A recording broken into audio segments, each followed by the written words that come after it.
Bien, pues vamos a comenzar ya nuestra sesión del día de hoy, viernes 1 de septiembre, nuestra segunda sesión. Y antes que nada, buenas tardes a todas y todos ustedes. Y bueno, vamos a retomar lo que nos quedamos en la sesión anterior. Llevamos ya dos actividades. ¿Alguien me puede decir cuáles fueron esas dos actividades?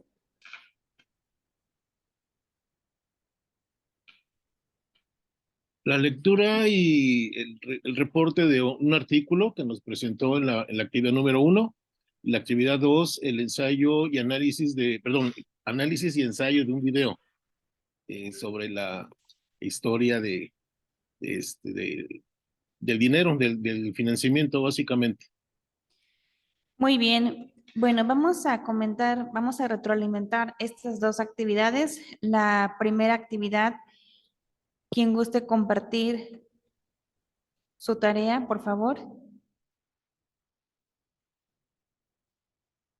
Vamos a pedirle a Edith Rosas que nos pueda compartir su actividad, la número 1.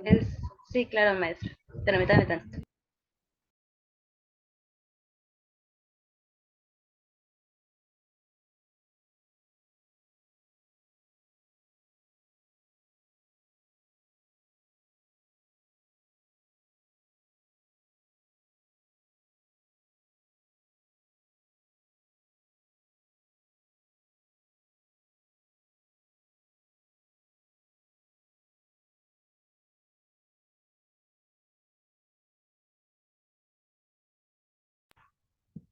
¿Pueden apreciar la línea del tiempo que hice? Sí, sí se ve, sí se ve. Buenas tardes, sí se ve. Ok.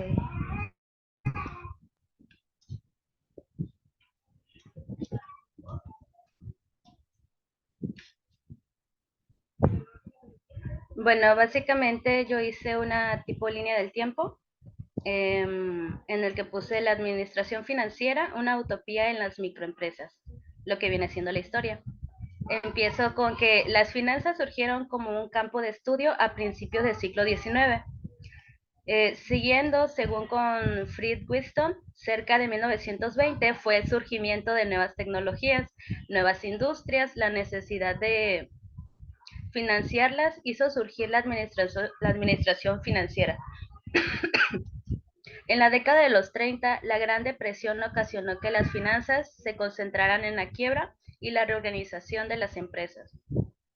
En los 40 es la obra del profesor Erich Schneider, Inversión e Interés, 1944. Se elabora la metodología para el análisis de las inversiones. Continuamos en los 50, que fue la crisis energética de 1973. Se vive un ciclo alcista en economía. En 1955, gracias a la investigación de Joel Dehn, hubo mayor conciencia acerca de los flujos de efectivo y más métodos de planeación y control contable. En 1955, James Lorry y Leonard Sevgi resolvieron en programación lineal el problema de selección de inversiones. En 1958, Franco Modigliani y Merton Miller defienden que el endeudamiento de la empresa en relación con sus fondos propios no influye en el valor de las acciones. En 1963, rectifican su modelo dando entrada al impuesto de sociedades. Así concluyen que el endeudamiento no es neutral. En 1963, Wingardner introduce la independencia entre proyectos utilizando lo que es la programación lineal y dinámica. En los 60 surge el CAMP, que plantea que en un mercado existen dos tipos de riesgo, el diversificable y el sistemático. En 1973 hasta la actualidad, los estudios sobre la ciencia de la gestión financiera de la empresa se ha expansionado notablemente. En 1977 hasta 1978, Miller insiste en la irrelevancia de la estructura financiera.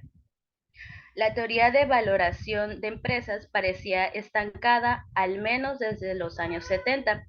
Y por último, actualmente la metodología basada en el descuento de los flujos de caja parece indiscutible. Prácticamente eso fue lo que hice, doctora. Muy bien, Edith, muy completo su trabajo. Muchas gracias por compartirlo.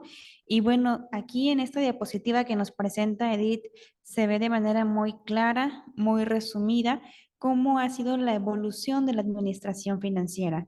Como lo veíamos en la sesión anterior, al inicio era únicamente un registro monetario, un registro contable, y bueno, con el paso de los años, con diferentes aportaciones que han realizado diferentes economistas, la administración financiera se ha ido sofisticando, se ha ido solidificando también, de tal forma que ahora existen hasta softwares y sistemas que nos permiten llevar el control de la administración financiera de una empresa.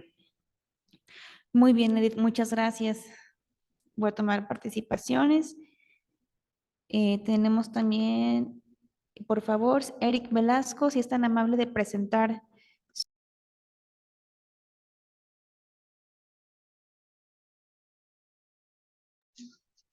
Buenas tardes, doctora. No sé si me podría disculpar, es que aún sigo en la oficina trabajando. Estoy poniendo atención, pero ahora sí se me sería imposible presentar.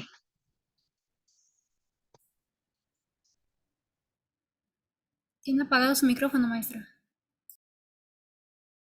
Perdón, gracias. Ok, no hay problema. Juan Diego Quintana, si es tan amable de compartirnos su actividad.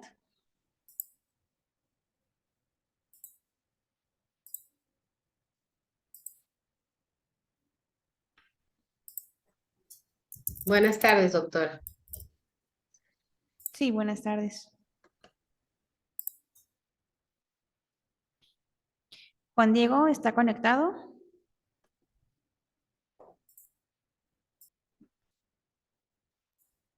Si gusta, puedo presentar yo, maestra. Adelante, Comentar. Lilian. Adelante.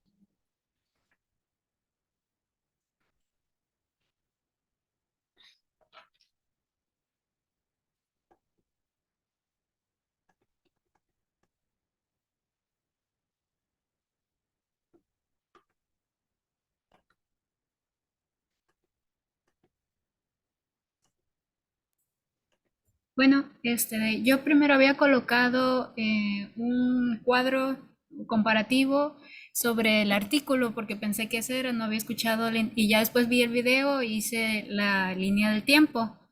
En el primero coloqué lo que es el proceso investigativo que se hizo a través del proyecto de las tendencias y de lo que trataba en general el artículo, y que las finanzas emergen como categoría histórica económica porque se ubican en el espacio, en el tiempo y porque se dan en el marco de las relaciones monetario-mercantiles, así como la etimología que viene del latín financia, que significa pago en dinero, el cual fue utilizado en los siglos XVIII y XV. En el país más mercantilizado no está Italia y fundamentalmente en las principales ciudades comerciales tales como Florencia, Génova y Venecia. Y ya posteriormente hice la línea del tiempo de la administración financiera, que surgió como un campo de estudios para poder realizar la parte de la economía y los gerentes financieros para así controlar la teneduría y siendo su principal tarea la búsqueda de financiación. Ya posteriormente, en 1920, Freud, el surgimiento de las nuevas tecnologías, de las nuevas industrias y la necesidad de financiarlas hizo surgir la administración financiera como una rama independiente sobre los métodos de énfasis de la financiación externa. Y en los años 30, la depresión ocasionó que las finanzas se concertaran en la quiebra de las empresas, en la liquidez y regulaciones del mercado sobre los mercados de valores, y la atención se concentró en los problemas de estructura social del capital. Y posteriormente, en los años 40, pues, la metodología de análisis de las inversiones y los criterios de decisión financiera que den lugar a la maximización del valor de la empresa. Posteriormente, en los años 50, las finanzas surgen como disciplina del tiempo descriptiva e institucional, y en los años 60, Will Garner generaliza el planteamiento de Lorry y Savage, introduciendo la interdependencia entre proyectos utilizando programación lineal, dinámica y comienza a surgir el CAM, que plantea que un mercado existente son dos tipos de riesgo, el diversificable y el sistemático. Posteriormente, en 1973, los estudios sobre la ciencia de la gestión de la empresa se han expansionado y surgen nuevas líneas de investigación como la teoría de la valoración de las opciones, la teoría de valoración por arbitraje y la teoría de la agencia y la teoría de la valoración de opciones. Y en la década de los 80 y los 90, pues es la brillante investigación teórica y metodológica de los aspectos anteriores, que es la diversidad, la validación empíricas como certificaciones de valoración y generalización de técnicas matemáticas y el uso de la informática ya en 1984. Y pues actualmente la metodología es basada en el descuento de los flujos de la caja, que parece indiscutible y es lo más congruente y sólida a sus fundamentos teóricos. Y ya en 1993 surgieron autores como Cornell, Copeland, Kohler y Murin en 1995, Damoran o Fernández en 1999 y Amat igual en 1999, así como Martín y Trujillo y Ponce en el 2000. Pues me basé un poquito más en los autores y en las teorías de por cada año o por cada época, en cada década. Y eso fue lo que es mi presentación de línea del tiempo, maestra. Muy bien, muchas gracias. Algo muy interesante que ha mencionado Lilian y que también lo comentamos la sesión anterior es que, bueno, durante la evolución de la administración financiera ha habido aportaciones incluso de matemáticos que han hecho que la administración financiera a través de sistemas, a través de la investigación de operaciones, de métodos cuantitativos, se puede llegar a una mejor toma de decisiones. Y aunque a veces estos sistemas son muy complejos porque son sistemas numéricos, matemáticos, sí nos permite tomar decisiones con mayor credibilidad, con mayor certeza, sobre todo que estamos hablando pues de la administración financiera de una entidad, de una organización. Muy bien, y ya finalmente vamos a pasar con la retroalimentación de, bueno, perdón, antes que nada, le cedo el uso de la voz a Ashley Martínez. Adelante, Ashley. Buenas tardes, doctora. Lo que pasa es que yo entendí mal la tarea. La hice acerca de las ideas principales que nos da la administración financiera. No sé si me permita presentarlo así o lo vuelvo a mandar con la Adelante, historia. Ashley, si puedes compartirnos lo que investigaste, por favor. Ok. Y después de su intervención sigue Susi Mina. Ok.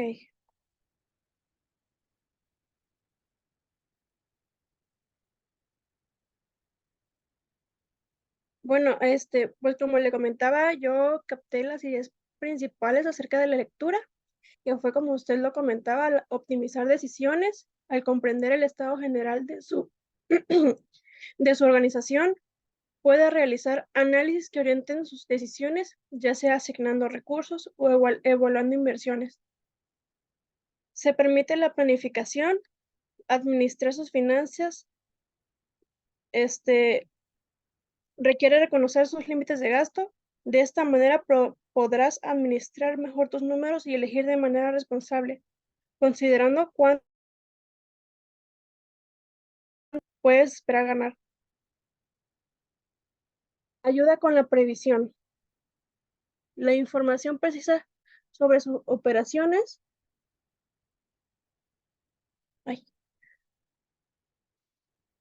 Permiten planificar el futuro y garantizar la competitividad de su empresa. Te mantiene equilibrado. Administrar sus finanzas promueve un flujo de caja equilibrado, de modo que no gasta más de lo que ingresa y puede desarrollar estrategias para obtener más entrada del capital.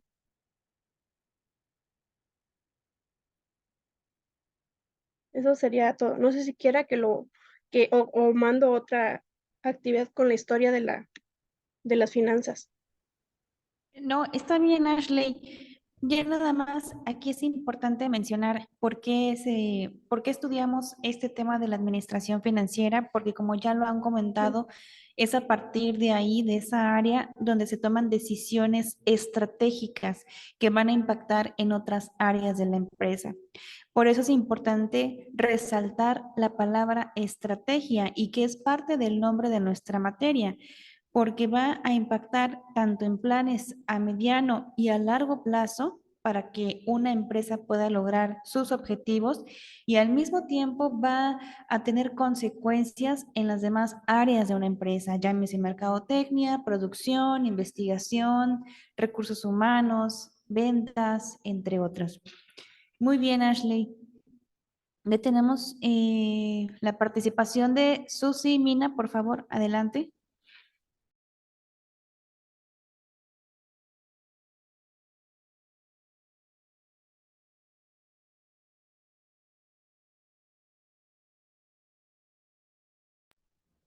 ¿Qué tal? Buenas tardes. No sé si se distingue ya. Ya, ok. A ver, nada más, Sí, maestra. ¿qué fue lo que hice? Bueno, antes que nada les comento, el maestro Juan Diego Quintana me comenta que no funciona su audio y su cámara, por ahí tiene un detalle con su computadora. Entonces ya me proporcionó sus diapositivas por si es necesario que las proyecte, pero no tiene manera de explicarlo porque no tiene el audio. Entonces, esas son las mías. Y bueno, viene la actividad. Por ahí mencioné de primera instancia lo que es una introducción en donde habla de qué se trata el capítulo del libro, que en este caso habla sobre lo que tiene que ver con la utopía de las microempresas. Dentro de ese punto se hizo un breve resumen y también lo que es la línea de tiempo, porque me llamó la atención el hecho de que fue una investigación. Entonces, menciona que el método de investigación es deductivo, de tipo exploratorio, y se enfocaron en la provincia centro de Burkaya. Por ahí también menciona que la técnica de recolección de datos fue la encuesta y se aplicó a 779. Los sujetos de estudio fueron los pequeños empresarios del departamento antes mencionado, y bueno, las encuestas fueron determinadas únicamente a lo que es, ay, perdón, déjenme ver, está enfocado únicamente al sector manufacturero, sector comercio al por mayor, al por menor, al sector automotriz, y en lo particular me llamó la atención de que no se enfocan, por ejemplo, en el sector turístico o en cualquier otra cuestión, o también aquí lo que es el sector industrial no viene como tal delimitado. No fue parte, ya uno lee todo y encuentra algunas cuestiones que sería bueno de checar, ¿no? Dentro de la historia de la administración se fue dividiendo por décadas. Iniciamos en el siglo XIX, que es cuando surgen las finanzas, como un campo de estudio. A partir de los años 20, lo que es 1920, hasta antes de 1930, surge la administración financiera ya como una rama independiente. Y en los años 30 ya nos habla sobre la Gran Depresión, que nuestras compañeras han estado haciendo mención de ellos, y cómo impacta en las finanzas de esa época. En los años 40, por aquí hago mención de la obra del profesor Schneider, que habla sobre inversión e interés, en la que se elabora la metodología para el análisis de inversiones y se establecen los criterios de decisión financiera que dan lugar a la maximización del valor. A ver, es que casi no se distingue aquí, permítanme. De la empresa. De ahí, en los años 50, nos podemos dar cuenta que, pues, que se llevaron a cabo varias investigaciones o varias aportaciones. Por aquí, dentro de todo este punto, nos habla que se orientaron hacia la preparación de los presupuestos y otros procedimientos de control interno.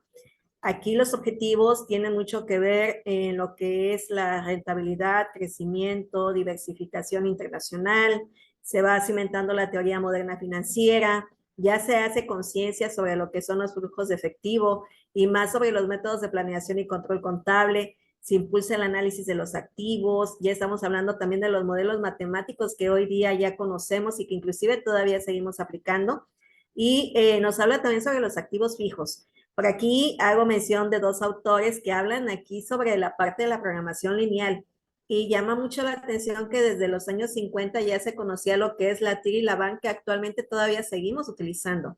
Lo que son los autores Modigliani y Miller, que dan entrada al impuesto de sociedades. Ya en los años 60 también vienen otras aportaciones de otros autores, en donde ya están introduciendo la interdependencia entre proyectos utilizando la programación lineal y dinámica. Se aborda el estudio de decisiones de inversión ya en ambientes de riesgo. Ya se utilizan, nuevamente se están utilizando lo que es el BAN, entran lo que son los árboles de decisiones, las técnicas de simulación que actualmente seguimos utilizando, y aquí es donde surge lo que es el CAP, con dos tipos de riesgo, el diversificable y el sistemático.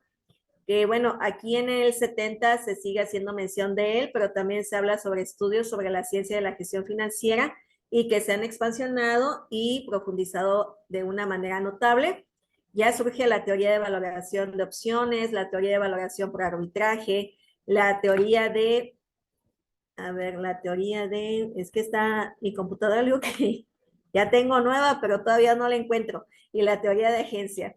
Y bueno, aquí ya se empieza a cuestionar lo de los años 60, lo que era el CAP, pues ahorita ya surge también otro modelo alternativo que es el APT, y vienen nuevamente autores Miller, Warner, Kim, en donde habla sobre la estructura financiera óptima, que son destacables sus trabajos. Y en los años 80 ya hablamos sobre la política de dividendos, se sigue haciendo mención sobre el APT, y en los años 90 resurge la teoría de valoración de las empresas. Y bueno, actualmente las finanzas ya sabemos que pues ya no es un lujo, ya es una necesidad, porque de esa manera nosotros podemos identificar las áreas de oportunidad y también ver hacia dónde van destinados nuestros recursos y de qué manera se van a ir utilizando durante cierto periodo de tiempo. Y listo. Muy bien, muchas gracias, Susi. No sé qué. Algo muy importante que nos acaba de decir es la introducción o el hecho de que también varios softwares y métodos hicieron que la administración financiera se robusteciera con el paso del tiempo, y Susi mencionó uno muy importante que es la programación lineal. Entonces, hemos hablado ya de tres importantes. Uno es la investigación de operaciones, otro es métodos cuantitativos y la programación lineal.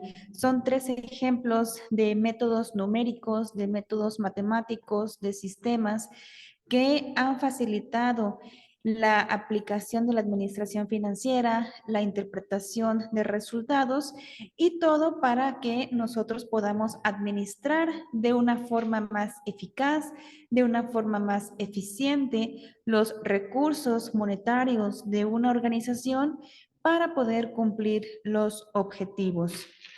Muy bien, y tenemos la participación de, después de Gilberto. Adelante, Gilberto, por favor. Hola, doctora, buenas tardes. Lo que pasa es que así se llama mi hijo. Ah, ok. Perdón, es que como yo voy leyendo los nombres que me aparece aquí en el Sí, Zoom. así es, Bien, doctora. ok, Susana, adelante, Pero por favor. mi participación es sobre la actividad 2, es que me vengo incorporando, doctora. Entonces pensé que estaban en la actividad 2, que es sobre el documental que usted nos dejó sobre la historia de las finanzas. Sí, empezamos ya con la retroalimentación de la actividad número 2 para ir avanzando. Adelante. Ok.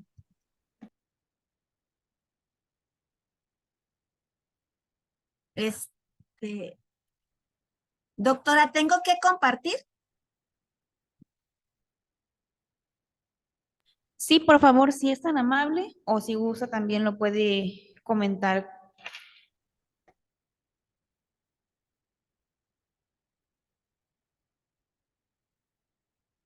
Es que no me permite compartir.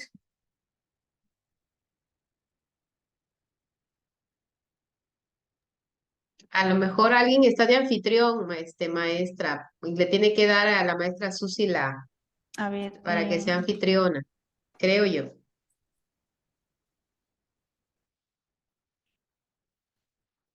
No me aparece aquí porque ya habían compartido la otra compañera Susi Mina, también ya había compartido. Pero no se preocupe, Susana, si gusta comentarlo. A ver.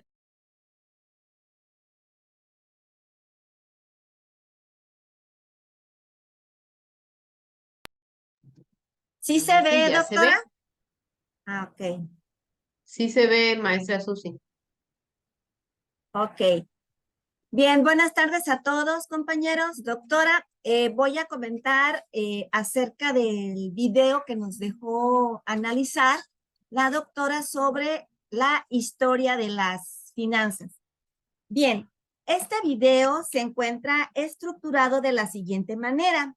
Habla de lo que es el sistema monetario, en el cual se cuenta la historia sobre el Banco de Inglaterra en los años de 1694. Este está estructurado para realizar su funcionamiento acerca de lo que son los billetes y las monedas. Recordemos que en esta época se estableció una especie de monopolio y se llevó a cabo una importante función denominada señoraje, que significa la ganancia del emisor para la creación de billetes. En ese entonces, esa ganancia se utilizó para gastar los gastos de la posguerra y sobre todo para gastar todo lo que se refiere al sistema de salud, vales generados y también se creó el dinero digital. Otro aspecto importante que se señala en el documental es acerca del dinero bancario, es decir, el dinero líquido que se encuentra depositado. Y también se dio creación a las tarjetas de crédito, a la creación de riqueza, a la circulación del dinero, a la compra de activos, de bonos y títulos. Otro aspecto que toca el video acerca de la historia de las finanzas es lo relacionado al Banco Central. Se analiza el desempeño del sistema financiero, se establecen regulaciones para garantizar la estabilidad y el desarrollo.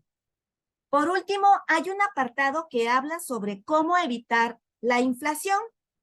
En ese entonces se generó una burbuja económica denominada la tulipomanía.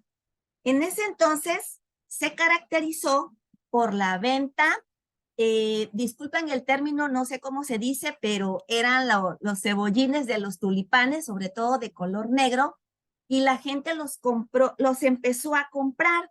Derivado de esta situación, se empezó a crear una especulación descontrolada por la imprudencia de los mercados financieros.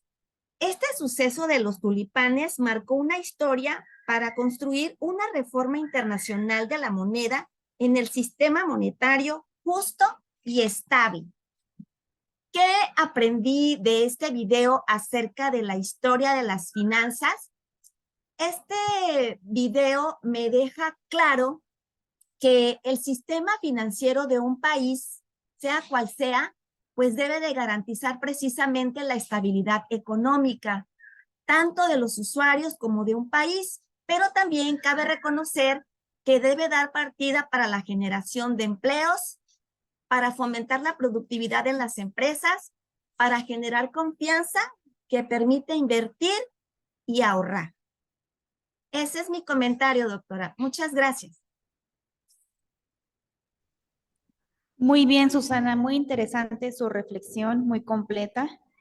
Y bueno, nos damos cuenta que también en la administración financiera no solamente ha servido al interior de las organizaciones, sino también para saber cómo manejar los recursos públicos de un país, cómo manejan los mismos bancos las cuestiones financieras, cómo poder generar empleos, cómo invertir, cómo ahorrar y sobre todo siempre enfocándonos en obtener una mejor productividad. Muy bien, Susana. Tenemos también la participación de Fernando, por favor.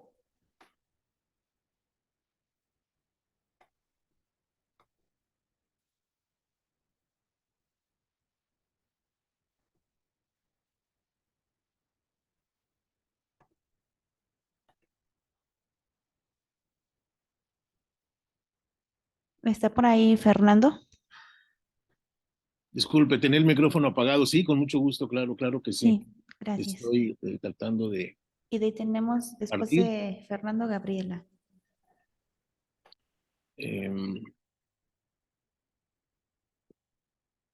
Bien. Pues producto del análisis, de la revisión que me tocó hacer sobre la historia de las finanzas, sí hay hechos muy relevantes que nos ayudan a poder dar una explicación del cómo es que que se desarrollan hoy en día. Sin embargo, me deja a mí muy bien en el tintero algunas dudas en cuanto a la perspectiva de quienes manejan, vamos a decirlo así, de ese monopolio de pequeño grupo de gentes que manejan la banca a nivel internacional. Pues, creo, me hacen sentir como que nos utilizan para sus fines. ¿Por qué? Porque manejan básicamente a su interés, a su beneficio, las condiciones en que manejan las cuestiones bancarias. Deciden promover, sí, pero hasta cierto punto, y ofertan obviamente la cuestión del crédito, de dar ese tipo de facilidades, pero en el sentido de generar riqueza finalmente. En el video se puntualiza muy bien que para impulsar, para ver un desarrollo, un crecimiento, incluso de un país, tiene que generarse la cuestión del préstamo, la cuestión del crédito. Sin embargo, por experiencias que nos ha tocado vivir aquí en México, vemos que, híjole, es un riesgo entrar a un crédito, ¿no? Aquí en Chiapas, donde estoy ahorita, en Tuxtla Gutiérrez, hay historias muy lamentables de productores que invirtieron para sus centros de producción, sobre todo pecuarios, y resulta que, bueno, hoy día todavía siguen formando parte de aquella asociación denominada el Barzón, que no pudieron liquidar, se tuvieron que asociar para un no pago, pero perdieron finalmente lo que dejaron en garantía, pues está perdido para ellos, ¿no? Entonces, es un riesgo, sí, pero si lo vemos del lado positivo, es una oportunidad de crecimiento también. Pero las condiciones que nos rodean socioeconómicas para una región, para un país, son muy inestables, ¿no? Aquí, bueno, se deriva mucho las condiciones en que uno adquiere ese crédito, si es a tasa fija, si es a tasa variable, y eso pues nos va dando ciertas diferencias en las características de obtener y de poder liquidar ese crédito finalmente, ¿no? Alguien comentaba por ahí que el negocio del banco no es quedarse, no es embargar las propiedades, es recuperar el dinero que invirtió.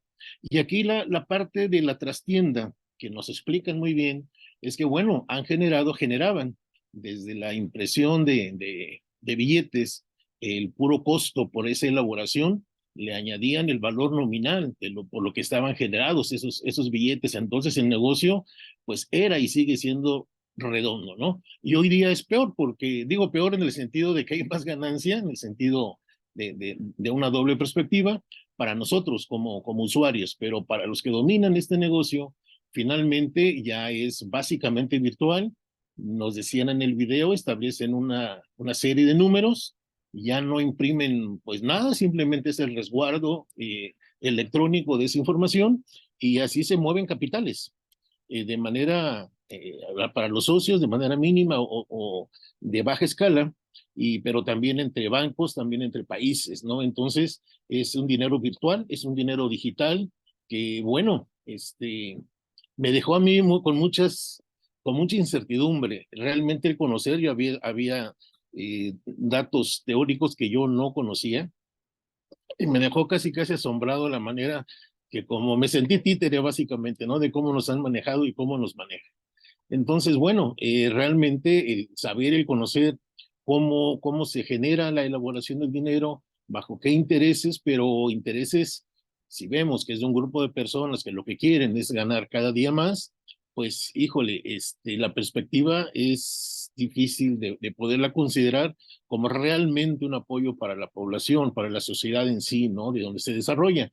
Nos comentan ahí en el mismo video, por ejemplo, el apoyo para la vivienda. Ok, si no tengo ese crédito, a lo mejor no puedo tener vivienda. Hablando de Inglaterra, de Estados Unidos, ¿no? Pero bueno, quedan vendidos para una muy buena cantidad de años teniendo que hacer, dependiendo de lo que el banco vaya generando para ellos, ¿no? Entonces, sí es muy interesante, claro, esto es muy interesante, pero me dejó esa incertidumbre, doctora. Mi resumen, mi presentación es en 2 cuartillas. Ahorita lo hice a capela, lo que salió de mi ronco corazón, pero llego a lo que están en las conclusiones. Hablando de la actividad crediticia, es una herramienta esencial para el crecimiento y consolidación de actividades productivas, sí, pero para mí tiene bemoles, ¿no? Tiene asegúnes, por la experiencia que me ha tocado vivir. Los bancos centrales fijan el coeficiente de reserva basado en los depósitos. El banco deberá disponer de efectivo para satisfacer esas necesidades de sus clientes. Sí, alguna reserva que ellos manejen, siguen con lo que les pagan un crédito, ellos siguen dando un préstamo a otros clientes, y ahí es donde esa es la base de su negocio. Entonces, el proceso de la expansión múltiple de los depósitos bancarios permite crear dinero virtual mediante la concesión de préstamos. Un banco crea la oferta monetaria y ofrece créditos con fines de lucro. En realidad, pues no son apoyos. O sea, sí te apoyan porque lo puedes conseguir, pero ellos llevan ganancia, definitivo. Y es necesario regular entonces la operación de estas instituciones bancarias por medio del gobierno, ¿no? Porque, dicho sea de paso, por ejemplo, en el manejo de tarjetas de plástico, las bancarias, las de crédito, empiezan a haber impuestos sobre impuestos de impuestos, y eso es ilegal, pero nos lo cobran, y si lo queremos usar, pues tenemos que pagarlo, ¿no? Entonces, finalmente, si es un apoyo, sí, pero estamos supeditados a que nos manejen prácticamente a su beneficio, a su interés y a generar su utilidad para este monopolio que maneja las instituciones bancarias. A ver si no dije cosas que no debería, doctora, pero bueno, esa sería mi aportación. No, al contrario, muchas gracias, Fernando, por su aportación, por compartir también su criterio personal. Y bueno, pues aquí también entran en juego muchas situaciones y cuestiones éticas, ¿no? De la administración financiera, hasta qué punto o hasta dónde llegan nuestros alcances como administradores, como gerentes, como personas que estamos pues manejando el dinero de una entidad, llámese una empresa, una organización, un banco o un país, ¿no? Y bueno, pues todas las consecuencias que hay de fondo y todas las decisiones que también pues se ven inmersas. Muy bien, Fernando, muchas gracias. Y tenemos la participación de Gabriela. Adelante, por favor. Sí, maestra, gracias. Voy a tratar de compartir más. No sé si ahí se vea, maestra. Sí, maestra Gaby. Ok, gracias. Gracias, qué amable. Perdón, maestra, confundí su nombre. Pero el apellido sí está bien, García. Así que mil disculpas, maestra. Por ahí lo envié con otro nombre, pero bien. Bueno, maestra, el video en sí es muy amplio, tiene mucha tela de dónde cortar. Varios aspectos importantes ya los mencionó la maestra Susi y el maestro Fernando. Bien, bueno, voy a tratar de tocar otros. En sí, el documental, aquí me voy guiando de la lectura, trata sobre el origen del dinero, pero se centra en la Banca de Inglaterra, más. Empieza hablando de la Banca de Inglaterra, en la banca que maneja, que es la banca central de gobierno y la banca privada, y cómo esas instituciones mueven el recurso, ¿verdad? El recurso que se da para una economía doméstica, que son personas y familias, y una economía empresarial y de gobierno.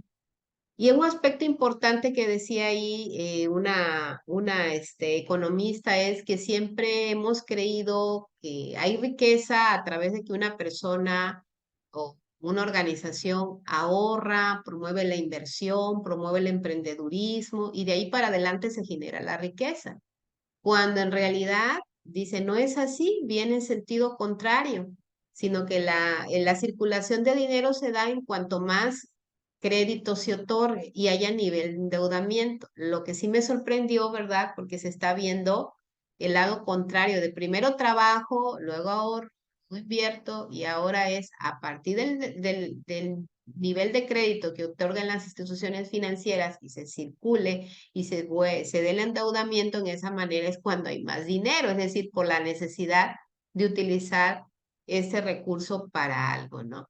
Habla mucho del dinero electrónico, que tiene muchas ventajas. Se puede, por su fácil manejo y además porque no tiene costo de producción, porque es un dinero electrónico, que las reservas del Banco Central de Inglaterra, por ejemplo, están en dinero electrónico más que en oro, como pasa en otros países, ¿no? Las reservas.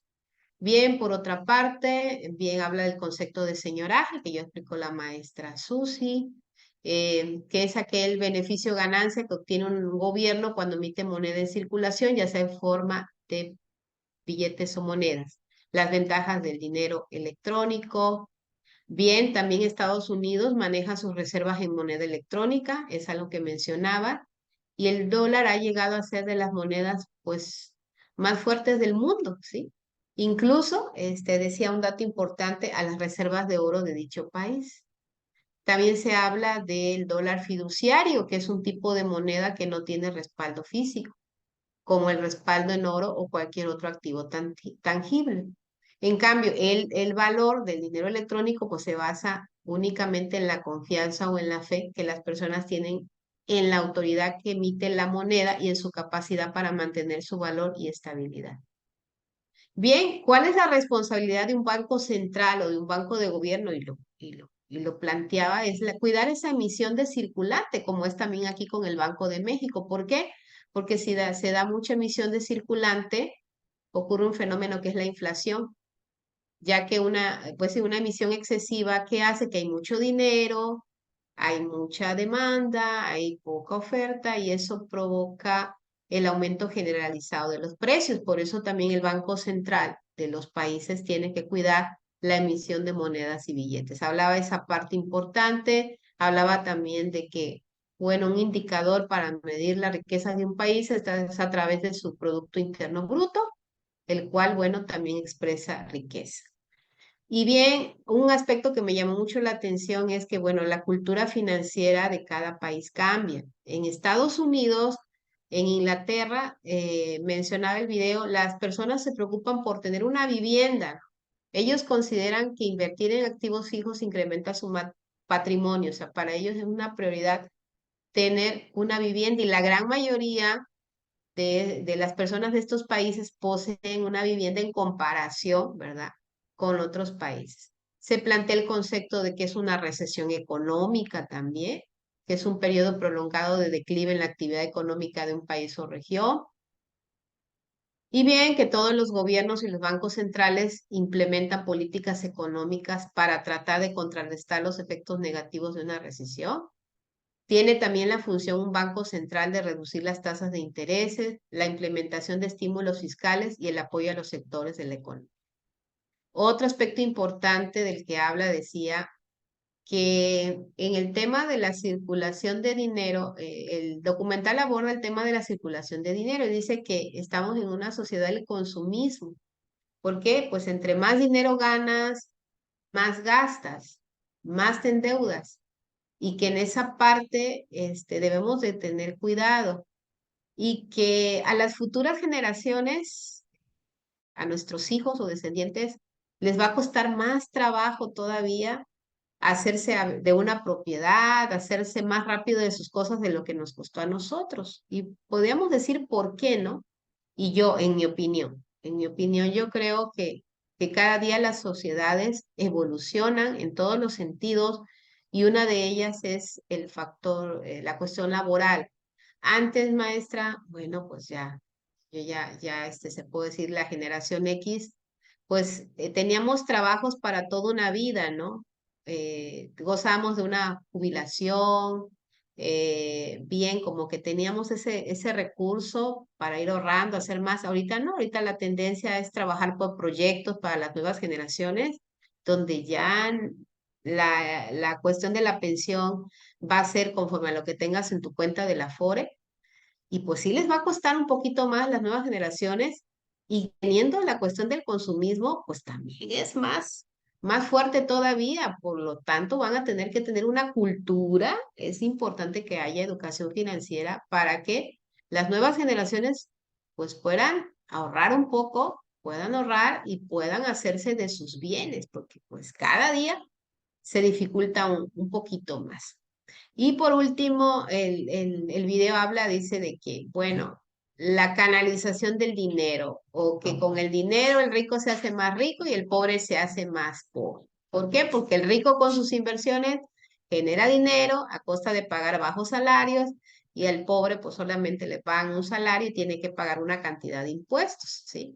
En otras palabras, significa que algunas personas o grupos tienen una parte desproporcionadamente, ¿no? O sea, la riqueza no se distribuye de manera equitativa, sobre todo en los países capitalistas. Bueno, pues como conclusión, la generación del dinero tiene su origen en la necesidad de facilitar el intercambio de bienes y servicios. Esto ha venido desde el trueque, pasando por las monedas, el papel moneda, y actualmente hablamos de la cantidad de dinero digital. Es importante que esta emisión de dinero pues sea controlada por un banco central para no generar altos índices de inflación. Y bien, en la generación del dinero son muchos los factores que intervienen, o la cantidad de circulante, son factores económicos, políticos también y sociales, en un ciclo que no es sencillo de entender porque, bueno, el video habla de muchas cosas, pero sí hay ciertas cosas que a lo mejor o no las entendí bien o se me hicieron difíciles de entender, maestra. Algunas de las cosas que yo entendí fueron los que plasmé aquí, pero como le digo, es bastante material, tiene mucha tela de dónde cortar, pero sí, aprendí bastante. Es mi participación, maestra. Muy bien, Gabriela, muchas gracias. Bueno, yo tomé participación de Edith Rosas, de Lilian Giselle, Ashley, Susi, Mina, Susana Céspedes, Fernando Santiago y Gabriela Jiménez. Muy bien, pues les agradezco a cada uno de ustedes los que participaron, sus aportaciones enriquecedoras, que bueno, esto hace que el aprendizaje sea un aprendizaje amplio también con sus puntos de vista, sus criterios, y bueno, que en estos espacios nosotros podamos también conocer cómo ha impactado la administración financiera en nuestro ámbito, en nuestro acontecer, no solamente hablando de las organizaciones, sino también en los países que manejan pues la economía y pues todo lo que va sucediendo. Bien, voy a compartir una presentación.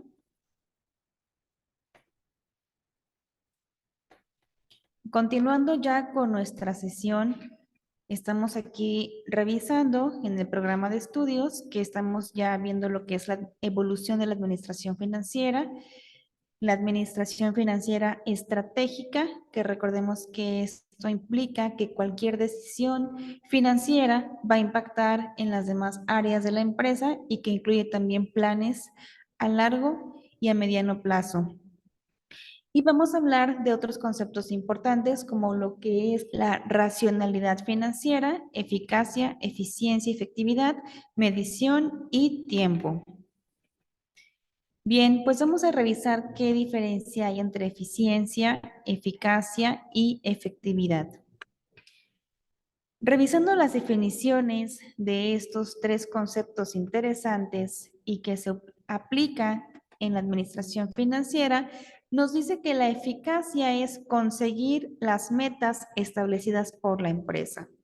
Es decir, aquí únicamente es lograr los objetivos que desde un principio planeamos en nuestra empresa.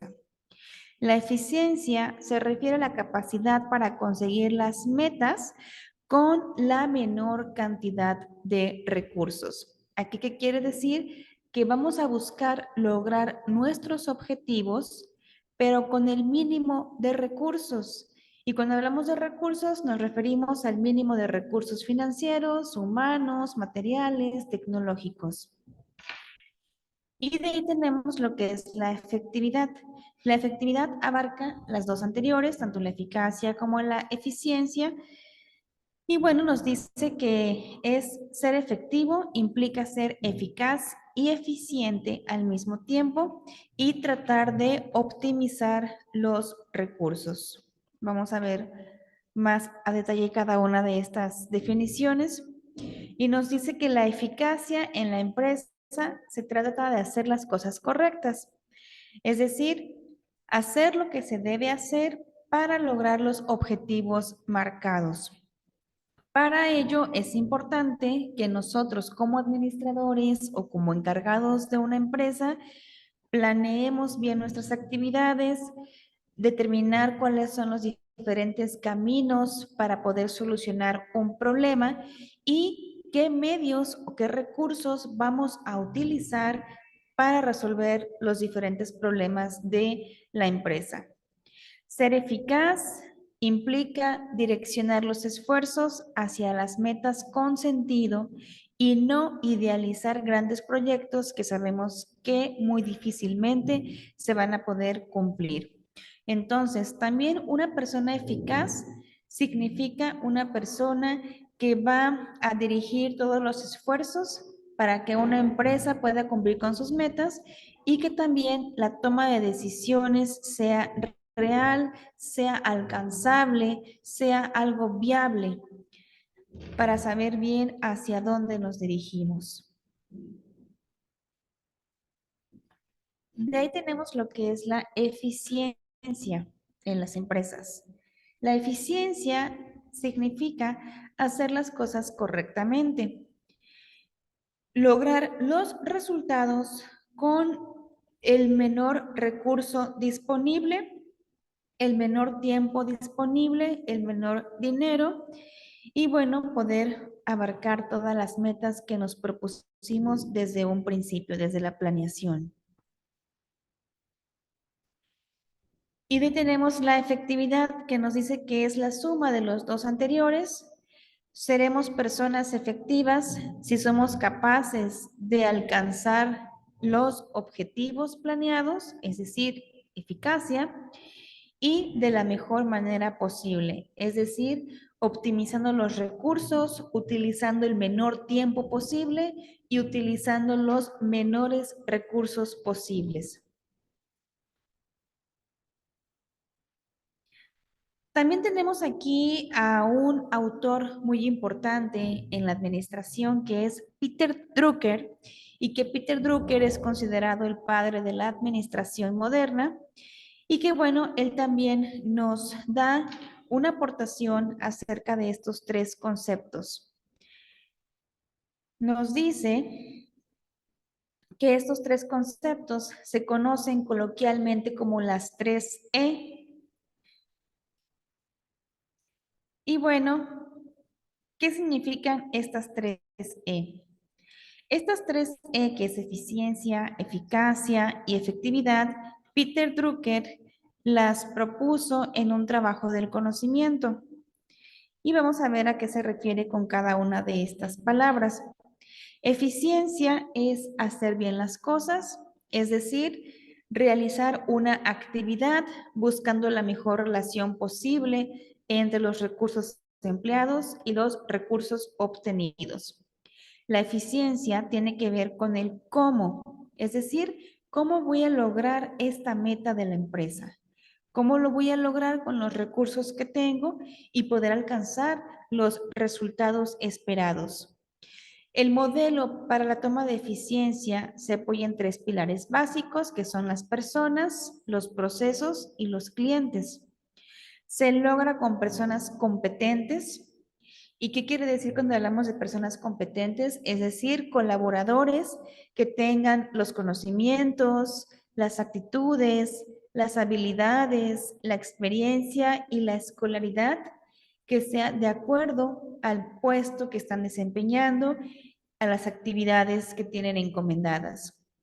Para ello se necesitan flujos rápidos, efectivos, continuos, que puedan añadir ese valor al producto o al servicio para el cliente con procesos eficientes, analizando actividades y calidad.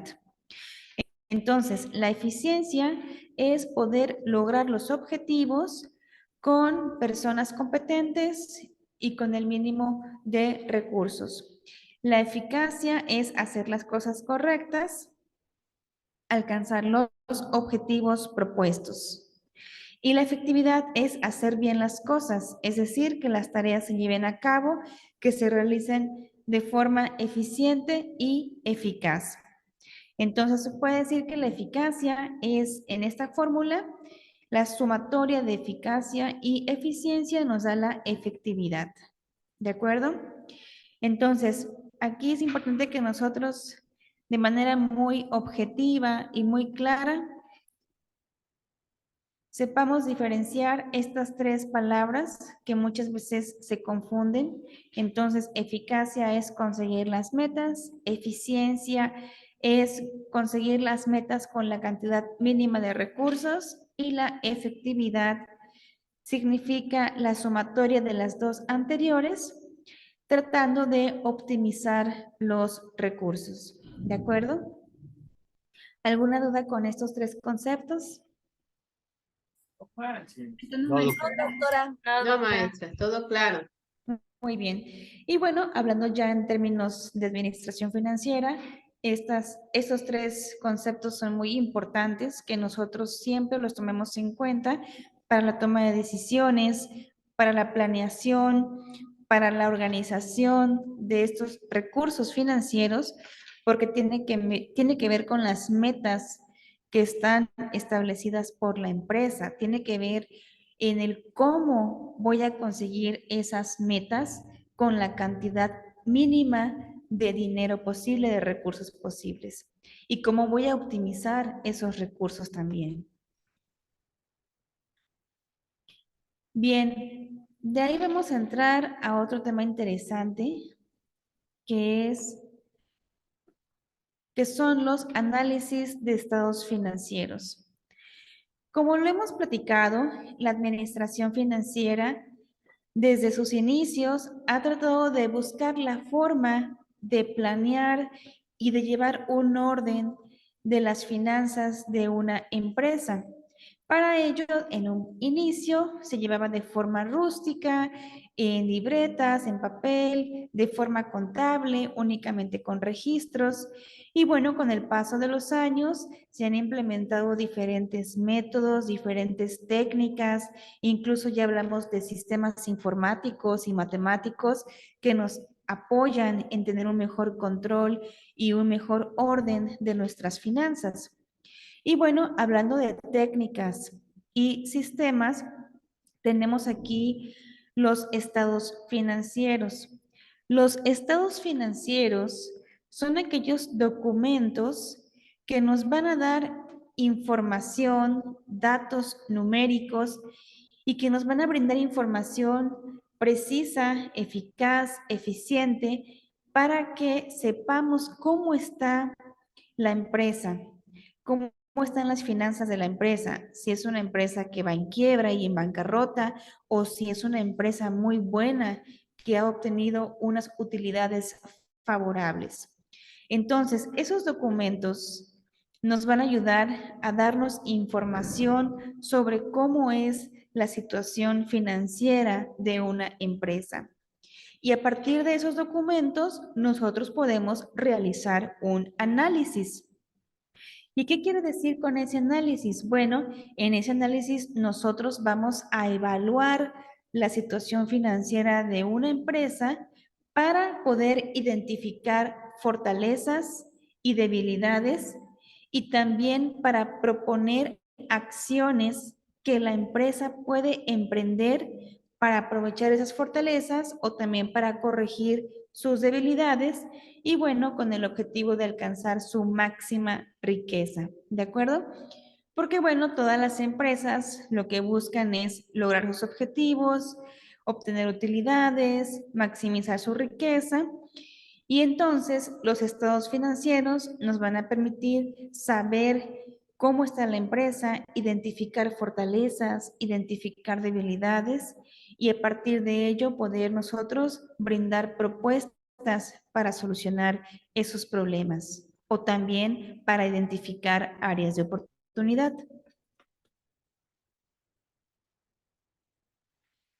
Bien, entonces tenemos que esos documentos financieros, llamados también informes financieros, podemos encontrar muchos tipos de documentos, gráficas, tablas, pero tenemos 4 básicos que siempre tienen que estar en toda organización.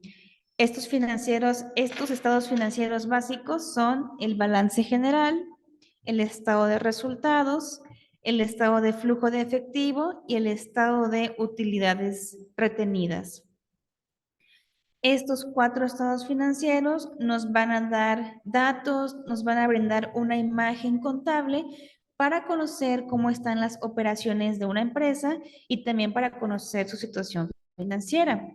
Sobre todo, por ejemplo, si nosotros queremos comprar acciones o invertir en una empresa, siempre es importante que revisemos cómo están sus informes financieros para que nosotros, a partir de esa información, podamos tomar una decisión menos arriesgada, una decisión más sólida si me conviene invertir o no en una empresa.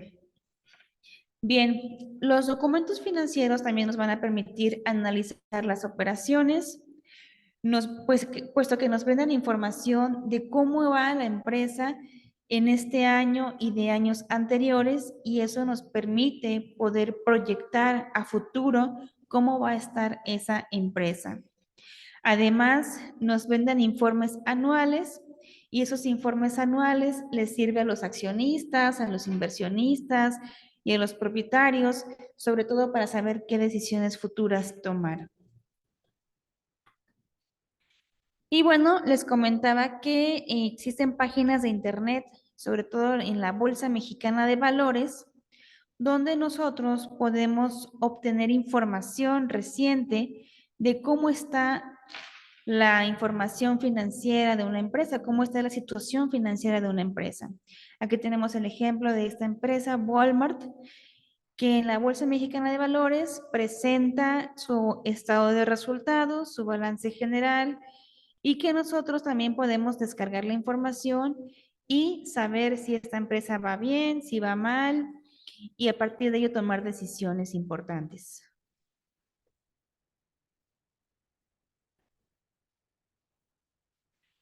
Bien, para todo tipo de empresas, sea pyme, sea mediana empresa, sea grande, su objetivo siempre va a ser maximizar las utilidades. Entonces, los administradores, los gerentes y los propietarios se han preguntado cómo voy a poder maximizar mis utilidades.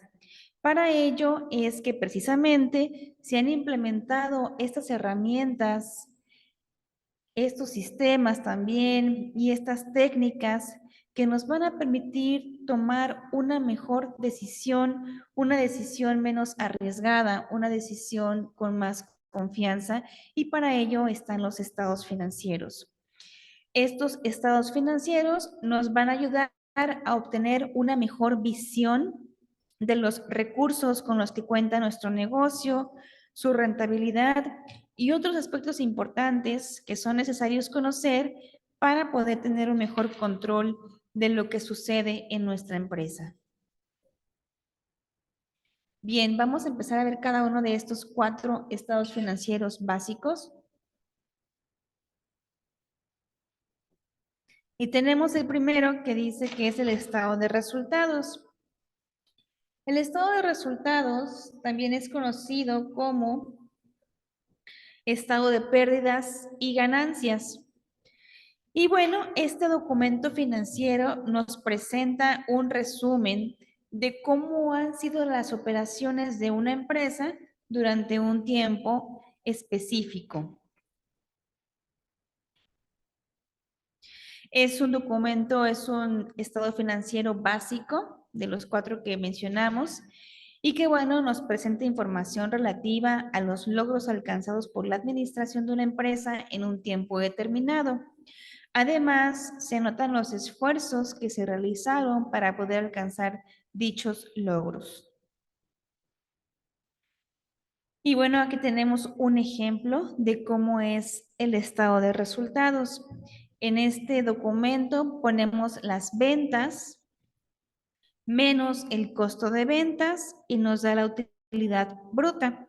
A esta utilidad bruta le vamos a restar los gastos de operación, gastos de administración, gastos de ventas y nos da la utilidad neta, ¿sí? Entonces, en ese estado de resultados vamos a ver los ingresos, vamos a ver los gastos, así como el beneficio o pérdida que una empresa tuvo en un periodo específico. Aquí es muy importante resaltar que todos los estados financieros tienen que ir a un determinado periodo, ya que también esto nos permite conocer cómo ha sido la información histórica, y si esa empresa va en quiebra o si esa empresa va obteniendo utilidades favorables. Entonces, el estado de resultados, o también conocido como estado de pérdidas y ganancias, prácticamente es esta fórmula: ventas menos costo de ventas igual a utilidad bruta. A esta utilidad le resto los gastos de operación, gastos de administración como de papelería, de gastos de servicios, entre otras cosas, y para que al final obtenga yo mi utilidad neta.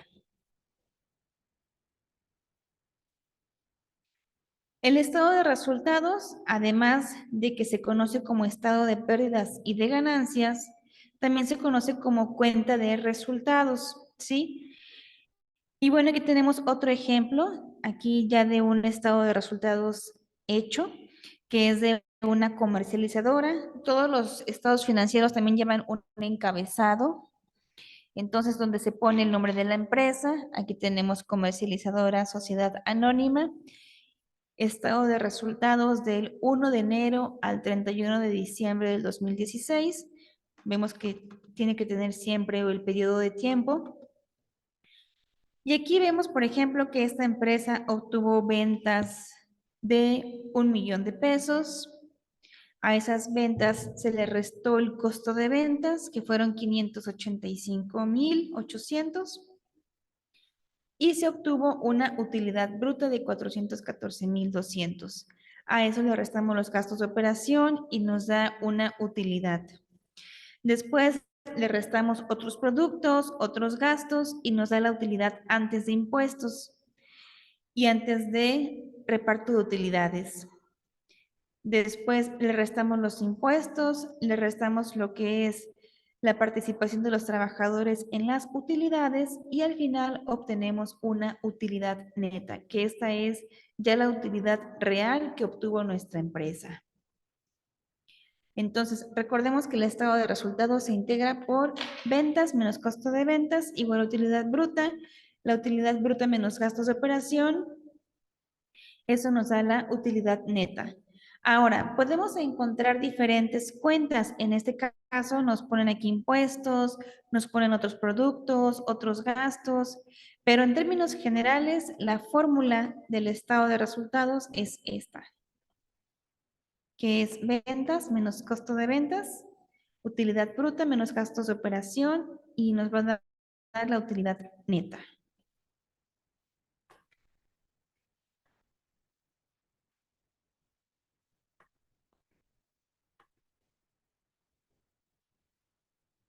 Bien, aquí tenemos otro ejemplo de este estado de resultados que está más detallado. Y vean aquí, por favor, esta empresa presenta su estado de resultados de 3 años.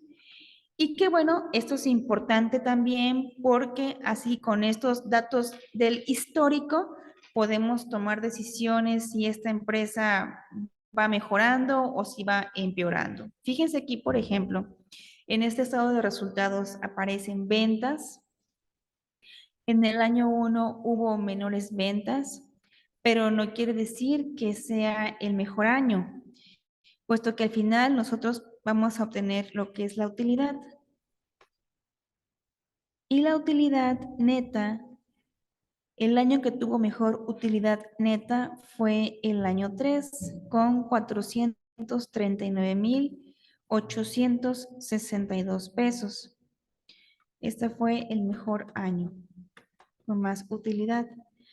Entonces, veamos aquí el estado de resultados. Tiene ventas menos costo de ventas y obtenemos aquí la utilidad bruta. A esta utilidad bruta aún falta restarle todos los gastos administrativos, ya sea de nómina, de rentas, de seguros, depreciaciones, amortizaciones, entre otros. También gastos de ventas, gastos de publicidad, de papelería, y nos da una utilidad operacional. Hay que restarle los impuestos también, y al final el estado de resultados nos arroja una utilidad neta.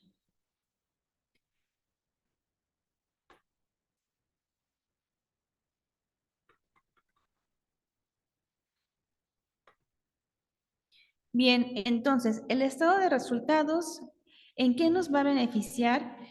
Que nos va a permitir realizar una evaluación exacta sobre el desempeño operativo de una empresa en un periodo de tiempo determinado, con el objetivo de conocer si esa empresa es capaz de seguir generando utilidades, ¿sí? Es una herramienta muy valiosa.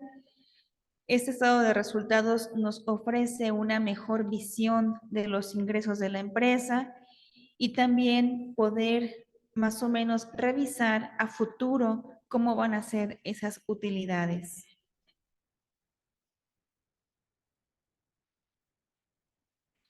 Bien, de ahí tenemos lo que es el balance general. El balance general es otro documento financiero y que también es uno de los básicos y que también se conoce como estado de la situación financiera de una empresa. En este balance general podemos identificar los activos y los pasivos. ¿Qué son los activos? Los activos, por ejemplo, en este caso a corto plazo, son los que se convierten en efectivo en un periodo de 1 año o menos. Y los pasivos son aquellos que sean pagados en un periodo de 1 año o menos. Pero bueno, para empezar, ¿qué son los activos y qué son los pasivos? Los activos son todos aquellas partidas contables que son de la empresa, ¿sí? Que es parte de lo que la empresa tiene: derechos, dinero, mobiliario. Y los pasivos son todas aquellas deudas que la empresa tiene, son deudas, obligaciones que la empresa tiene. Entonces, dentro del activo podemos identificar diferentes cuentas. Tenemos el activo circulante, que recordemos que cuando hablamos de activo circulante se refiere a aquellos recursos que son convertidos en efectivo y que son también a corto plazo, que se espera que se conviertan en efectivo en un periodo de 1 año o menos. ¿Y cuál es un ejemplo de aquellas cuentas de activo circulante? Tenemos caja, tenemos inversiones financieras, tenemos dinero en efectivo, bancos, cuentas por cobrar, mercancías y liquidez. Ahí tenemos otras cuentas del activo que son fijo, y aquí podemos encontrar el valor del mobiliario de la oficina, el valor de bodegas, licencias, equipo de transporte. Y de ahí tenemos lo que es activo diferido, que son cuotas y primas de seguro. Bien, aquí tengo un ejemplo de un balance general o conocido también como estado de situación financiera de una empresa. Y quiero que por favor vean cómo se integra este balance general. Primero se ponen los activos, que quiere decir aquellos derechos de la empresa, como el efectivo, las inversiones, los clientes, los inventarios, y tenemos ya el total de activo corriente. Y tenemos al final nuestro total de activo. Y por otro lado tenemos lo que es el pasivo, que son todas las obligaciones que tiene la empresa: proveedores, deudas, cuentas por pagar, impuestos por pagar.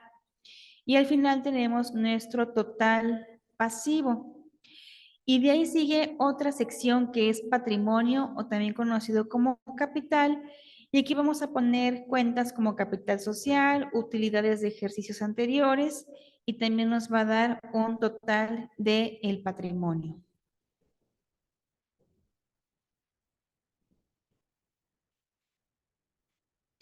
Entonces, aquí tenemos otro ejemplo de cómo se presenta un balance general. Ponemos aquí lo que es la cantidad activo, aquí pasivo y aquí nuestro capital. De tal forma que el activo menos el pasivo nos dé el capital.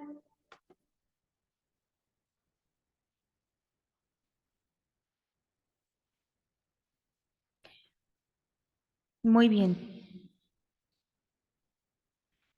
El balance general, o también conocido como estado de situación financiera, en sí es una fotografía que muestra los activos de la empresa y cómo se van a financiar estos activos, ya sea mediante deuda, que hablamos aquí de pasivo, o de capital, patrimonio.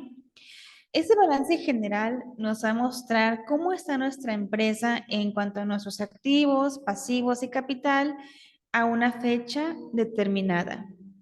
En resumen, recordemos que el activo circulante va a incluir partidas que la empresa espera liquidar en un corto plazo, es decir, en un año o menos de un año, y que son convertibles en efectivo. De ahí tenemos lo que es el activo a largo plazo o también conocido como activo fijo. Y que bueno, aquí encontramos las inversiones que nos van a ayudar a generar flujos de efectivo durante periodos más prolongados. Bien, eso es hablando del pasivo. Ahora tenemos aquí lo que es el pasivo, el activo, perdón. Ahora tenemos lo que es el pasivo. El pasivo son las obligaciones y las deudas que tiene la empresa. Y al igual que el activo, también vamos a encontrar pasivo a corto plazo y pasivo a largo plazo. El pasivo a corto plazo también lo llamamos pasivo circulante. Y son todas las deudas que la empresa tiene que pagar en un año o antes de un año. Y aquí encontramos diferentes cuentas contables, como cuentas por pagar, proveedores, gastos de vengados, documentos por pagar, entre otros. El pasivo a largo plazo, o también conocido como pasivo fijo, incluye todas las deudas, bonos o instrumentos que la empresa tiene que pagar en periodos mayores de un año. ¿De acuerdo?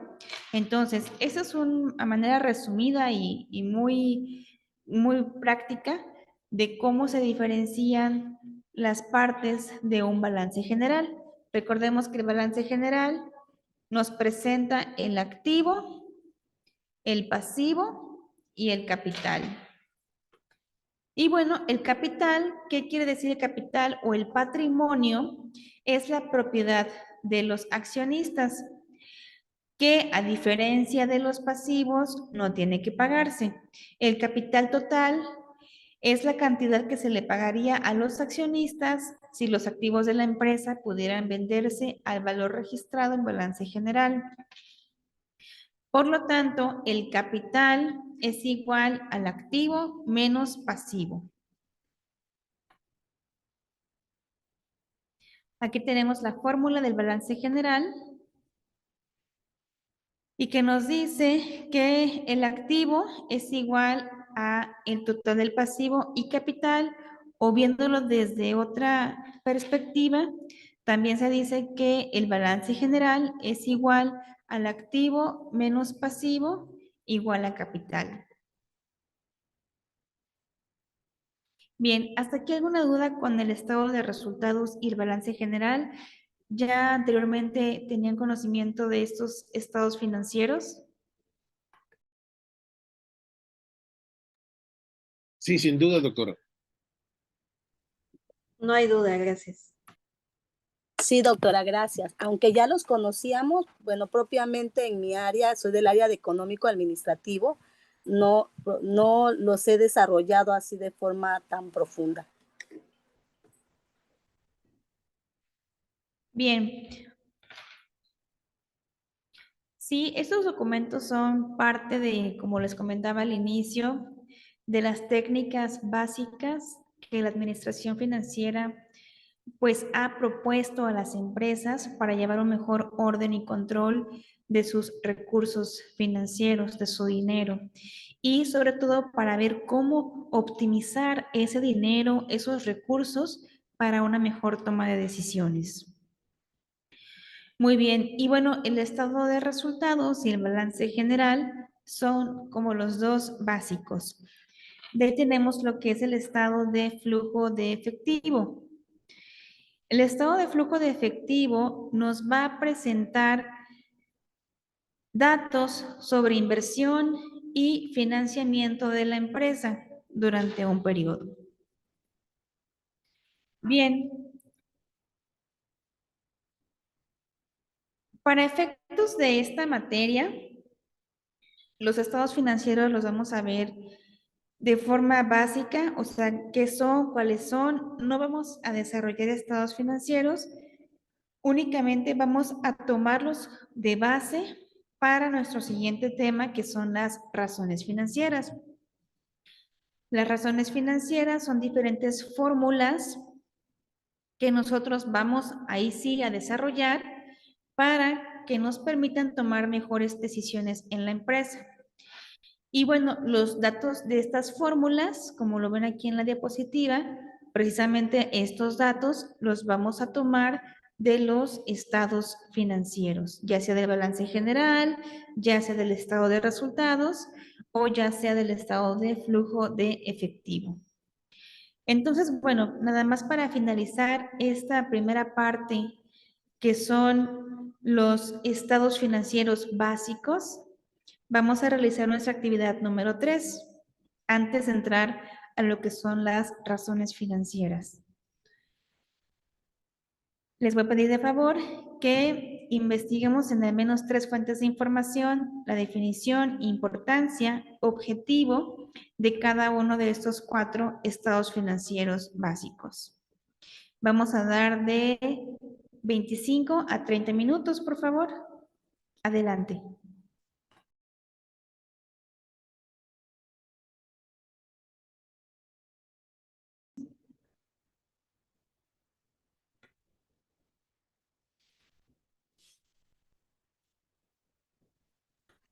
Todavía no la he concluido, doctora, una disculpa.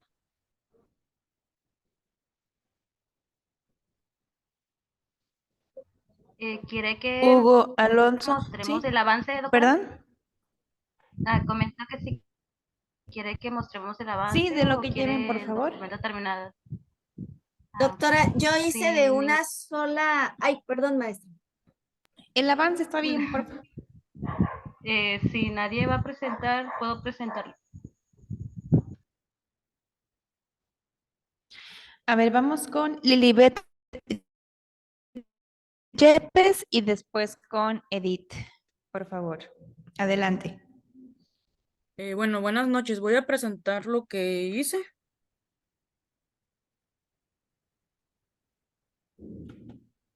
¿Se ve? Sí, sí se ve, maestra. Sí. Gracias. Bueno, adelante. A mí nada más me faltó investigar uno, pero pues lo que tengo es, primero, el estado de pérdidas y ganancias. Este, pues, es conocido como el estado de resultados, refleja a los interesados información relevante sobre operaciones desarrolladas por una empresa durante un periodo de tiempo. Este permite evaluar el desempeño y el impacto que ha generado las inversiones realizadas en distintos proyectos, manifiesta tanto ingresos y los egresos. De igual manera, otorga una estructura de los gastos que se han realizado desde el capital hasta gastos operativos. La ejecución y estructuración del estado de pérdidas y ganancias se realiza trimestral, semestral o anualmente, independientemente del tiempo en que se realice el informe, y esclarecerá la rentabilidad de la empresa. Tiene como objetivo medir los logros alcanzados y los esfuerzos desarrollados por la empresa durante el periodo presentado, evalúa la rentabilidad de la empresa, refleja el desempeño de la empresa y crea una relación de ingresos y gastos, estima su potencial de crédito. Este es un factor que determina la autorización de proveedores o instituciones financieras para otorgar o ampliar líneas de crédito que faciliten la operación o expansión de la empresa. También estima la cantidad, el tiempo y la certidumbre de un flujo de efectivo para tomar decisiones de requerimientos de efectivo y, en caso de faltantes, planear fuentes de financiamiento.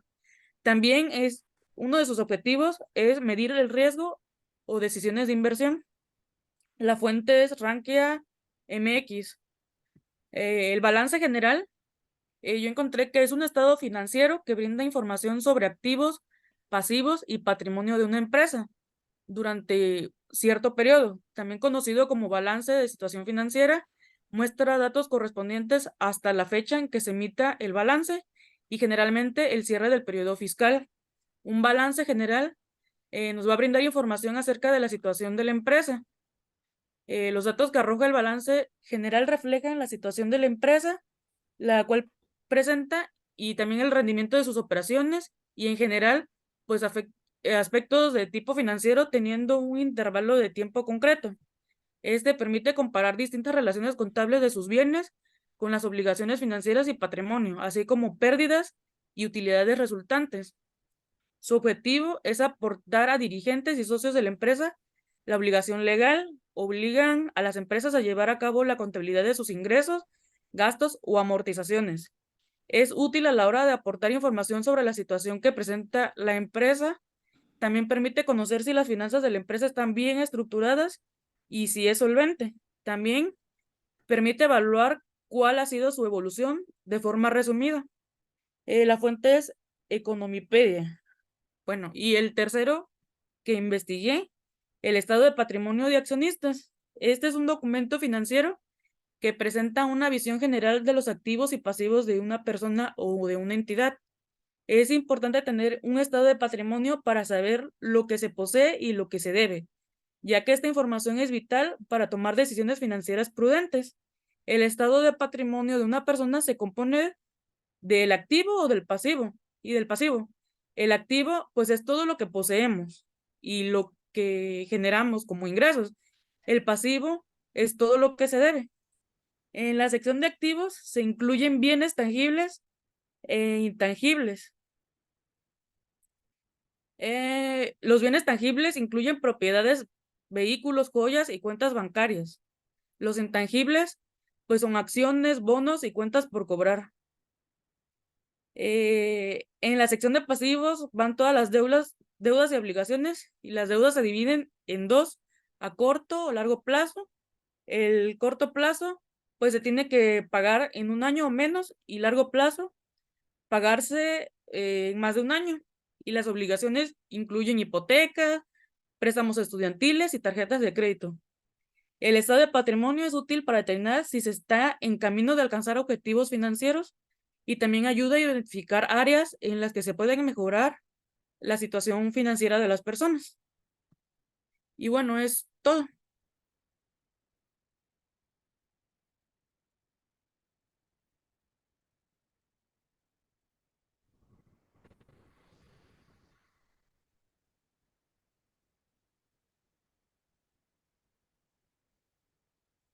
Bien, Lilibet, perdón, se me fue la señal.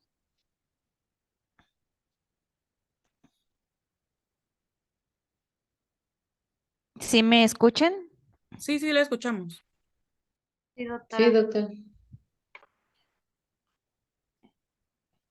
Bien, Lilibet. Seguimos con Susana Céspedes, por favor.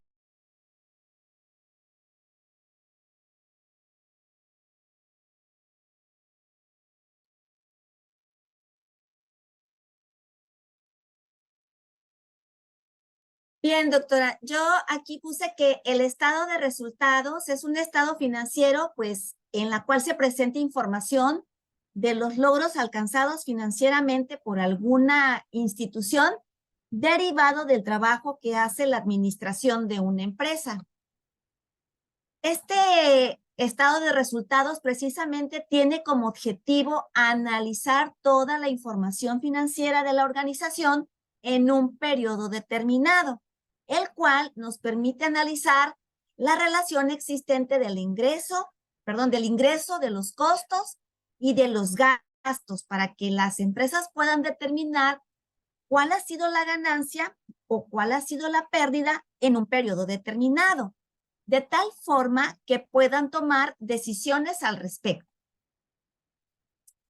La importancia de los estados financieros permite a los gerentes, a los directivos o a los dueños conocer periódicamente los resultados con respecto al manejo de su dinero, a su ingreso y a su egreso, de tal forma que les permita alcanzar las metas o bien renovar las estrategias para que en un tiempo determinado logren culminar sus objetivos. También es necesario que ellos permitan tomar medidas para que puedan alcanzar esos logros. Con esta pandemia y los cambios que han venido suscitándose en el ambiente, cambios políticos, económicos, tecnológicos, y actualmente las organizaciones que tienen que tomar en cuenta también los cambios relacionados con la salud, puesto que el trabajo que realizan los colaboradores, como usted muy bien lo señalaba al principio, doctora, la eficiencia, la eficacia, la competitividad y la productividad, pues en términos numéricos se ven reflejados. Y hasta aquí va mi avance, doctora. Muchas gracias.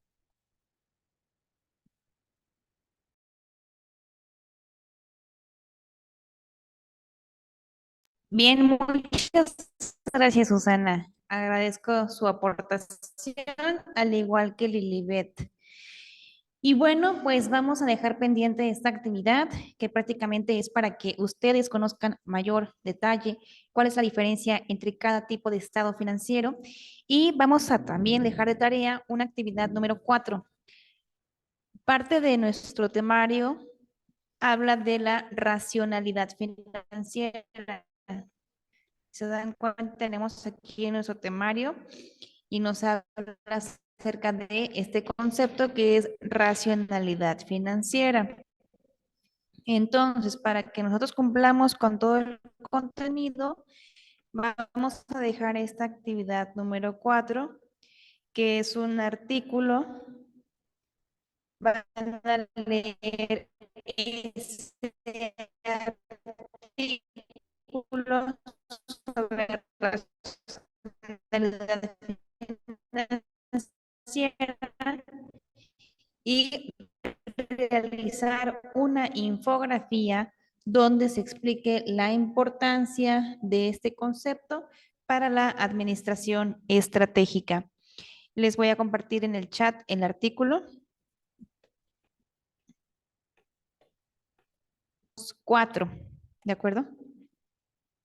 Entonces, vamos a retroalimentar con este artículo sobre racionalidad financiera y ya vamos a entrar ahora sí de lleno con lo que son las razones financieras. ¿De acuerdo? ¿Sí les llegó el documento? Sí, doctora.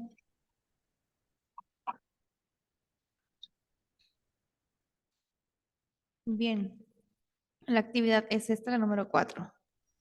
Sí, doctora. Oiga, disculpe, por ahí subí una actividad de Juan Diego Quintana que me la mandó porque ya ve que tiene unos detallitos con su computadora. Lo subí al chat. Ok. De acuerdo, sí, no hay problema. Gracias.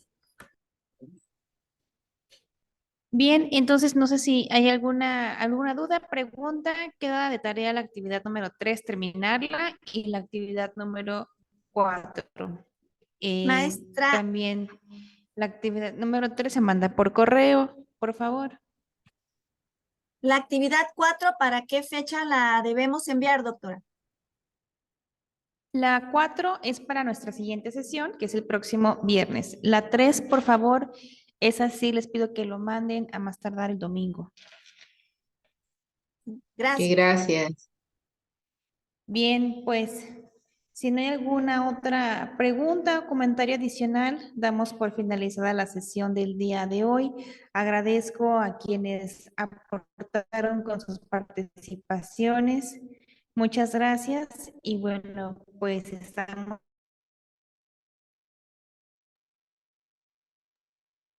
pendientes durante la semana. Cualquier duda o situación que exista, quedo a sus órdenes. Nos vemos el próximo viernes 8 de septiembre a las 6 de la tarde. Muchas gracias. Gracias. Gracias, doctora. Gracias, Saludos, doctora. compañeros. Buenas- Que pasen bonito fin de semana. Gracias. Gracias, Todos. maestra, igualmente. Buenas noches a Gracias, buenas todos. noches. Doctora, buenas noches. Que pasen linda noche, feliz fin de semana.